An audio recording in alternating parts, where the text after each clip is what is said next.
Praise the Lord. கர்த்தருக்கு ஸ்தோத்திரம். தேவனுக்கு மகிமை உண்டாதாக. தேவனுடைய வார்த்தை வெளிப்படும் நேரத்தில் தேவனுடைய வார்த்தையில தேவன் நமக்கு அநேக காரியங்களை கற்றுக் கொடுக்கிறார். அநேக காரியங்களை நம்ம கற்றுக்கொண்டு தேவனுக்கு பிரியமாய் மாற கற்றுக்கொள்ளும். இன்னைக்கு அநேக நேரங்களில் நாம் நீதியாய் நடப்பதை விட அநியாயமாக நடக்க கற்றுக்கொள்கிறோம். அநியாயமாய் ஒரு கூட்டம் நடக்கிறது, அந்த கூட்டத்தை நம்ம பின்பற்ற தேவையில்ல.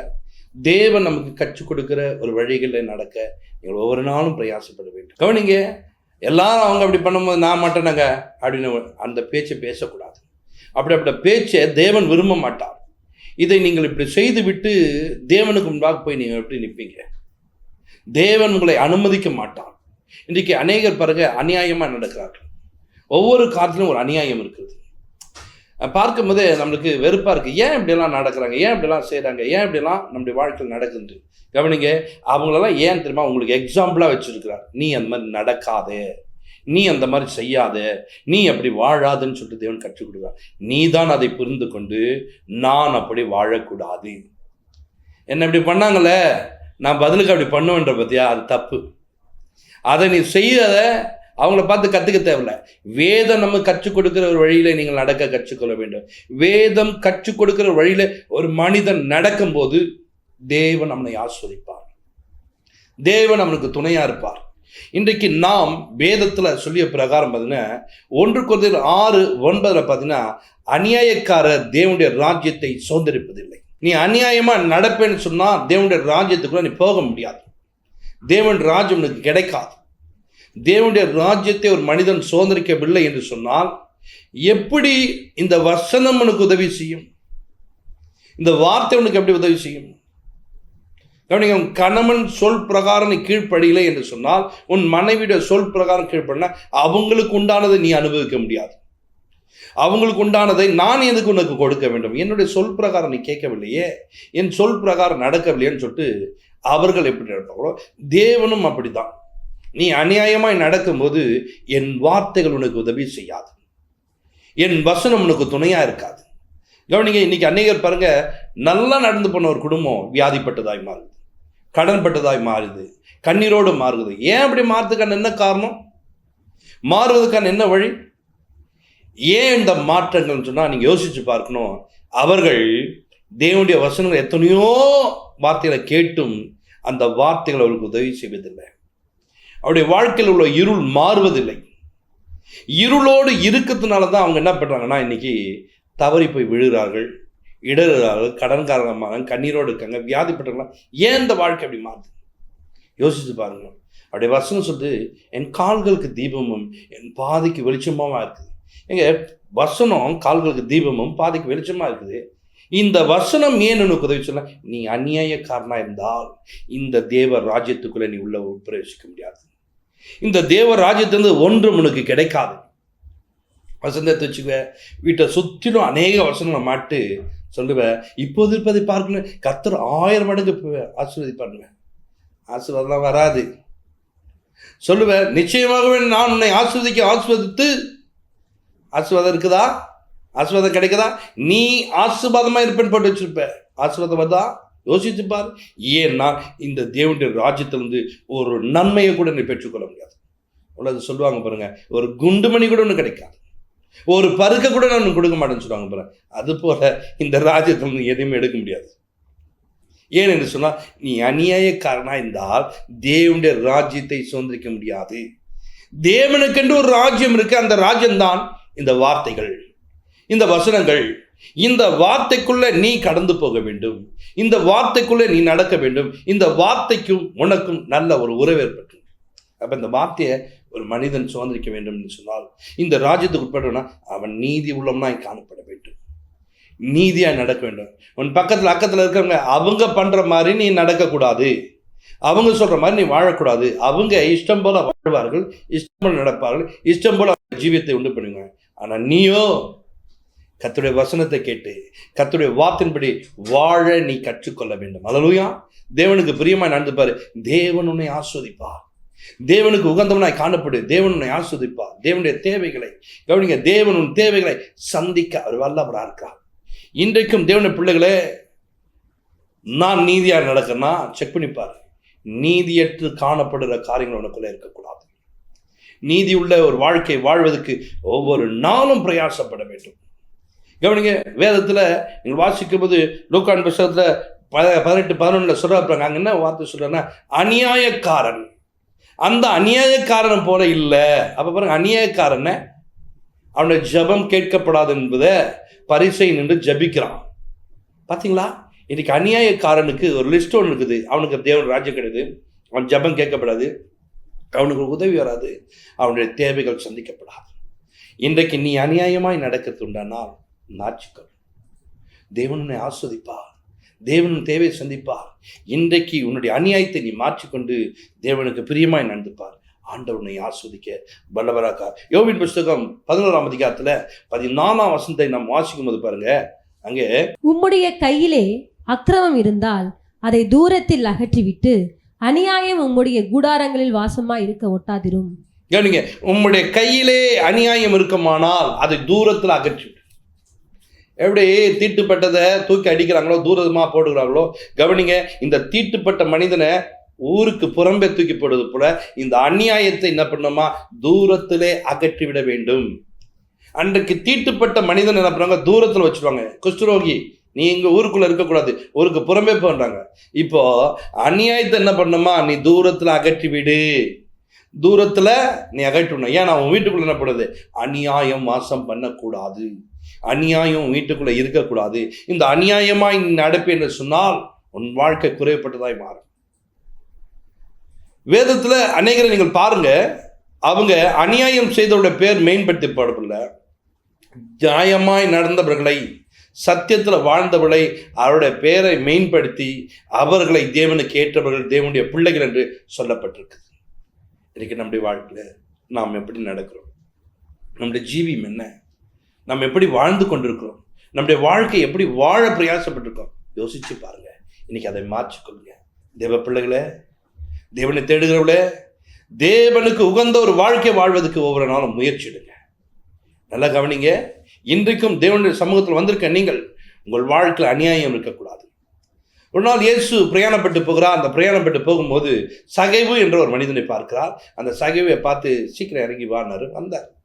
அங்கே பார்த்தாங்க, அவங்க வீட்டுக்குள்ளே போயிட்டாங்க. அங்கே இருக்கிற பரிசையெல்லாம் பார்த்து கேட்குறாங்க, பாவிகளோடு உட்காந்துக்கிறாரே இவரு, இவனை பார்க்கும் போது பாவிகள் என்று லிஸ்ட், அவரோடெல்லாம் பந்தி இருக்கிறாங்களேன்னு சொல்லிட்டு உடனே இந்த மனிதன் பாருங்க, என் நாஸ்திகளில் பாதி நான் ஏழைக்கு கொடுக்கிறேன்.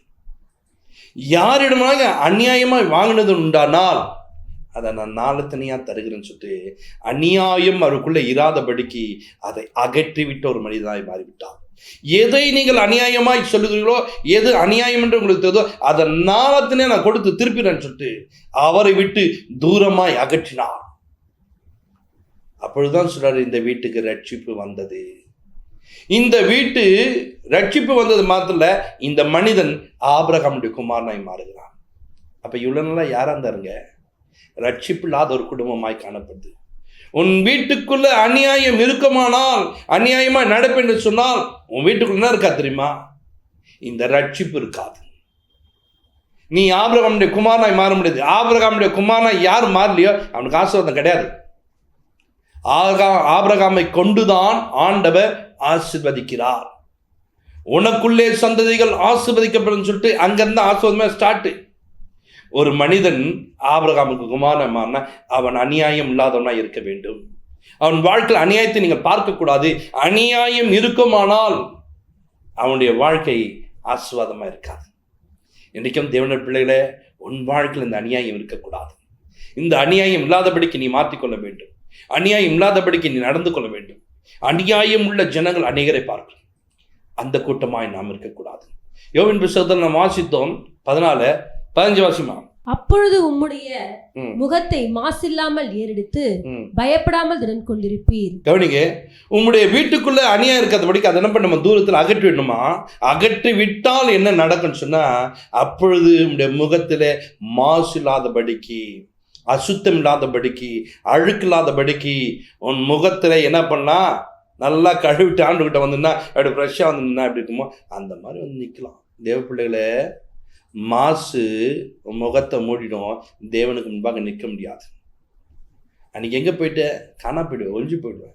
இன்றைக்கு நிறைய பேர் பாருங்க ஆலயத்துக்குள்ள வெட்கத்தோடு வருவார்கள், வெட்கத்தோடு இருப்பாங்க. ஏன்னா அவருடைய காரியங்கள் பாருங்க ஏதாவது ஒரு விதத்தில் அவங்க குறைப்பட்டவர்களாக காணப்படுவாங்க. இந்த அநியாயமான வாழ்க்கை அவங்கள வேற விதமாய் மாற்றிடும். தேவப்பிள்ளையே, இன்றைக்கு உன் அநியாயத்தை உன் வீட்டுக்குள்ள இராதபடிக்கு அகற்றிவிடு.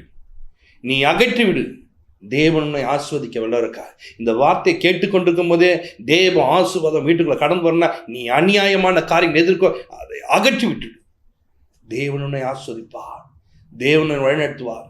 இன்னைக்கு அநேக நேரங்களில் இந்த அநியாயத்தை நாம் அகற்றாமல் போவோம் என்று சொன்னால் உனக்கு பின்வரும் சந்ததிக்கு பார்த்தீங்களா, அவர்கள் இந்த அநியாயம் செய்வதாய் மாறுவார்கள். அவர்கள் இப்படிப்பட்ட துரோகத்தை செய்வார்கள். இயேசு இந்த பூமிக்கு வந்தபோது அவர் இஸ்ரவேல் மக்களை பார்த்து அவர் இது பண்றார், கோபப்படுகிறார். ஏன்? அவர்களுக்கு இவ்வளோ சத்தியத்தை கேட்டு கூட அவள் இப்படியே வாழ்ந்து கொண்டிருக்கிறார்களே, அவருடைய ஜீவியம் இப்படின்னு சொல்லிட்டு அப்ப பேசுறாரு. நோவாவின் நாட்களை குறித்து பேசுகிறார், லோத்தின் நாட்களை குறித்து பேசுறார். லூக்கா 17ஆம் அதிகாரத்துல 28ஆம் வசனம் வாசிங்க. லோத்து சோதோமை விட்டு புறப்பட்ட நாளிலே வானத்திலிருந்து அக்கினியும் கந்தகமும் வருஷித்து எல்லாரையும் அடித்து போட்டது. கவனிங்க, இந்த லோத்தை குறித்து பேசி, லோத்து புறப்பட்ட நாள், லோத்து அங்கிருந்து புறப்பட்ட உடனே என்ன நினைச்சுன்னா வானத்துல அக்கினி இறங்கிச்சு. அதுலயே பாருங்க, அடுத்த வசனத்தை நீங்க வாசிங்க, 32 வாசிக்கும் போது பாருங்க, லோத்தின் மனைவியை நினைத்துக் கொள்ளுங்கள். இங்க லோத்தினுடைய மனைவி சொல்றாங்க. லோத்து லோத்து லோத்து ஏன் அந்த லோத்து மின்மா? லோத்து ஒரு நீதிமான் இருந்தாரு, நீதிமான் நிமித்தம் காக்கப்பட்டது. லோத்து அங்கிருந்து புறப்பட்டாரு, அக்கினி இறங்கியது. லோத்தினுடைய மனைவி நினைத்துக் கொள்ளுங்கள். லோத்து நீதிமான் இருந்தார், அவருடைய மனைவி பாருங்க பின்னிட்டு பார்த்து, லோத்து தன்னுடைய ஜீவனைக்காக திரும்பி பார்த்தால் உப்பு துணாய் மாறி போனார்கள். இன்றைக்கு தேவன் சொல்கிறார், இங்க இருக்காத, இங்கிருந்து புறப்பட்டு போன்னு சொல்லிட்டு வெளியில கொண்டு போறார். வெளியில போயிருந்துக்கலாம், போயிருந்தா அதுதான் நியாயம். சொல்வதை மீறி செய்தார்கள், அநியாயம். அந்த அநியாயத்தை செய்யும் போது, அந்த அநியாயம் இருக்கும்போது அதில் உப்பு துணாய் மாறினார்கள். கவனிங்க, இந்த லோத்தின் நாட்களை குறித்து நீங்கள் பாருங்க. இன்றைக்கும் உன்னுடைய வாழ்க்கையில அநியாயமான காரியம் இருக்குமானால், அநியாயம் செய்வேன்னு சொன்னா உன்னுடைய வாழ்க்கையில ஒன்றும் தெரியாதவர்களாக மாறிடுவீங்க. கவனிங்க, இவர்கள் நீதிமான் என்று இவர்களை ஆண்டவர் பிரித்தெடுத்து வெளியில கொண்டு வா. ஆனால் இவருடைய பிள்ளைகளோ அநியாயம் செய்தவர்களாய் மாறிவிட்டார்கள், அநியாயம் உள்ளவர்களாய் காணப்படுறார்கள். கவனிங்க, ஆதியாகமம் புத்தகம் 19 அதிகாரத்துல 36ஆம் வசனம் பார்த்தீங்கன்னா, கவனிங்க, இவ்விதமா லோத்தின் குமாரத்திகள் இருவரும் தங்கள் தகப்பனாலே கர்ப்பவதி ஆனார்கள். தங்கள் தகப்பனாலே கர்ப்பவதி. இன்னும் அநியாயங்க அது. இது எந்த ஊர்ல செய்வாங்க?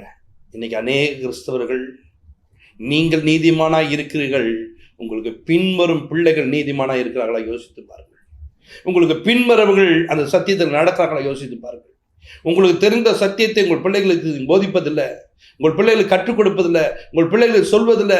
அந்த பிள்ளைகள் இருண்ட ஒரு வாழ்க்கைக்குள்ள போயிட்டு நான் என்ன செய்ய போகிறேன், என் சந்ததி முடிந்து போக போதே, எங்க வாழ்க்கை எவ்வளவுதான் சொல்லிட்டு இவர்கள் புது வாழ்க்கை தேட ஆரம்பிக்கிறார்கள். தேவ பிள்ளையே, உன் வீட்டுக்குள்ள அந்த அநியாயம் இருக்குமானால் இந்த அநியாயம் வேற விதமாய் மாற்றிவிடும், உன் பிள்ளைகளை வேற விதமாய் மாற்றிவிடும். இன்றைக்கு தேவ சமூகத்தில் வந்திருக்க நீங்க இந்த அநியாயம் உங்கள் கையில இருக்காதபடிக்கு, உங்கள் வீட்டுக்குள்ள இருக்காதபடிக்கு நீங்கள் அதை தூரத்தில் அகற்றி விடுங்கள். அது இல்லாதபடிக்கு மாற்றிக்கொள்ளுங்கள். தேவனுக்கு பிரியமாய் மாற முடியும், தேவனுக்கு உகந்தனாய் மாற முடியும். தேவனுக்கு பிரியமான காரியங்களை நீங்கள் செய்வதற்கு ஒவ்வொரு நாளும் முயற்சி எடுக்கலாம். தேவ பிள்ளைகளே, 119ஆம் சங்கீதத்துல 2ஆம் வசனத்தை வாசிக்கும் போது பாருங்க, அவருடைய சாட்சிகளை கைக்கொண்டு அவரை முழு இருதயத்தோடும் தேடுகிறவர்கள் பாக்கியவான்கள். அவ்வளவுதான், அவருடைய சாட்சியை கைக்கொண்டு முழு இதயத்தோடு தேட வேண்டும். முழு இதயத்தோடு என்ன பண்ண, அவர் தேடும் போது கர்த்தர் ஆசீர்வாதம். 3ஆம் வசனம் வாசிமா. அவர்கள் அநியாயம் செய்வதில்லை, அவருடைய வழிகளில் நடக்கிறார்கள். அவர்கள் அநியாயம் செய்வதில்லை, அவருடைய வழிகளிலே நடக்கக்கூடியவர்களாய் மாறி இருக்கிறார்கள். தேவ பிள்ளைகளே, உன்னுடைய வாழ்க்கையில இன்றைக்கு அநியாயம் இருக்கு என்று சொன்னால் தேவனுடைய சத்தியங்களை கைக்கொண்டு, அவருடைய சாட்சிகளை கைக்கொண்டு நீங்க நடக்க கற்றுக்கொள்ளுங்கள். நடக்கும்போது நீங்கள் அநியாயம் செய்ய முடியாது. இது யாருக்குள்ள இல்லைன்னா யோபினுடைய பிள்ளைகளுக்குள்ள இந்த சாட்சியை கை கொள்ளாமல் போயிட்டார்கள், அதை கை கொண்டு நடக்காமல் போய்விட்டாங்க. அதனால அவர்கள் என்ன மாறினாங்க தெரியுமா? அநியாயம் செய்வலாய் மாறினார்கள். இன்றைக்கு உன்னுடைய வாழ்க்கையில அநியாயம் இருக்கா? உன் பிள்ளையோட வாழ்க்கையில் அநியாயம் இருக்கா? தேவனுடைய வசனங்களை கை கொள்ளுங்க, நடங்க. தேவன் உங்களை ஆஸ்வதிப்பா. உங்கள் வாழ்க்கையில அநியாயம் இல்லாதபடிக்கு தேவன் மாற்ற வல்லவரை கச்சபிப்போம். பரலோக பிதாவே, இந்த நாளில் கூட இருந்த ஒவ்வொரு பிள்ளைகளும் தேவன் ஆஸ்வதித்து, அநியாயம் இருக்கிற ஒவ்வொரு குடும்பங்களையும் மாற்றி தேவன் தாமே ஒவ்வொரு பிள்ளைகளுக்கும் நீதியாக நடக்கிற விஷயம் ஆஸ்வதியும் பெரிய காட்சி அற்புதமாய் கத்து நடத்தும். ஏசு கிறிஸ்துவின் ஜெபத்திற்கு நல்ல பிதாவே, ஆமென்.